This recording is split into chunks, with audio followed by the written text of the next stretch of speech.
Guru saya Pak, nih saya tidak mengarang-arang. Saya mengatakan ini karena ini yang diajarkan oleh guru kami di Al-Azhar. Ada seorang Grand Mufti Mesir, mantan Mufti Mesir, namanya Syekh Ali Jum'ah, ulama besar.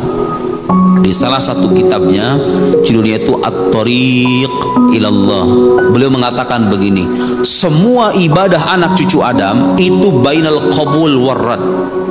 Itu antara diterima dan nggak diterima. Bapak sholat ini subuh ini bisa jadi diterima sama Allah, bisa jadi kagak.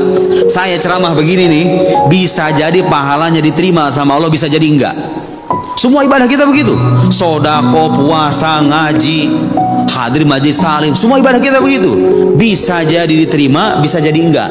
Satu-satunya Pak, satu-satunya ibadah dalam Islam yang udah pasti diterima, hatta dari orang fasik sekalipun, kata beliau. Hatta dari orang fasik sekalipun, tukang mabuk misalnya, ya, apalagi misalnya, sebutlah kefasikan-kefasikan itu. Orang fasik kalau melakukan ibadah ini pasti Allah terima. Apa itu? As-salah ala Nabi sallallahu alaihi wasallam, bersalawat kepada Nabi sallallahu alaihi wasallam. Kenapa kata beliau? Kenapa? Karena ini ibadah berkaitan langsung dengan kekasih Allah. Bijanabin Nabawi Syarif, ya, kekasih Allah yang mulia. Kita kalau sholawat udah pasti diterima Pak. Makanya ibadah kalau kita merasa, aduh sholatku ini gimana banyak cacatnya, sholawat sama Nabi perbanyak, insya Allah itu bisa menambal kekurangan ibadah kita.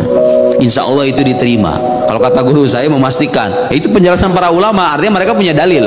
Terlepas kita tahu atau tidak mana ayatnya, mereka meneliti dari Al-Quran dan Sunnah. Kata mereka, ibadah yang sudah pasti akan diterima dari orang Muslim, sekalipun dia fasik, itulah salawat kepada Nabi Sallallahu Alaihi Wasallam. Makanya kita yang merasa ibadahnya kurang, anak-anak muda yang merasa tatoan, yang merasa hidupnya dulu gelap, suka mabuk dan lain-lain, Anda punya hak yang sama mencintai Nabi Muhammad Sallallahu Alaihi Wasallam. Kalau Anda bersolawat, salawat Anda akan diterima, terlepas Anda kotor atau bersih. Karena sosok yang Anda salawati adalah kekasih Allah yang mulia Sallallahu Alaihi Wasallam. Kalau Bapak baca ayat Al-Quran dari mulai Al-Fatihah sampai An-Nas, nih buka ayat Al-Quran ya, Al-Fatihah sampai An-Nas, tidak pernah ada Pak, tidak pernah ada Nabi disebutkan secara jelas oleh Allah Subhanahu wa Ta'ala dalam Al-Quran, innallaha, sesungguhnya Allah, lihat Allah, bukan cuma Allah saja, wa malaikatahu, malaikatnya. Kurang besar apa itu? Kalau Allah saja sendiri melakukan ini sudah cukup menjadi bukti kebesaran. Ini Allah nggak cukup mengatakan dirinya, innallaha wa malaikatahu, Allah para malaikatnya, yusalluna 'alan nabi, berselawat kepada Nabi, ya ayyuhalladzina amanu, wahai orang-orang beriman, sallu alaihi wasallimu taslima, berselawatlah kepada beliau. Allah selawat sama Nabi gimana maksudnya? Nah, ulama beda pendapat. Tapi saya berikan pendapat yang saya pelajari dari guru saya. Selawat Allah kepada Nabi pastinya tidak seperti kita.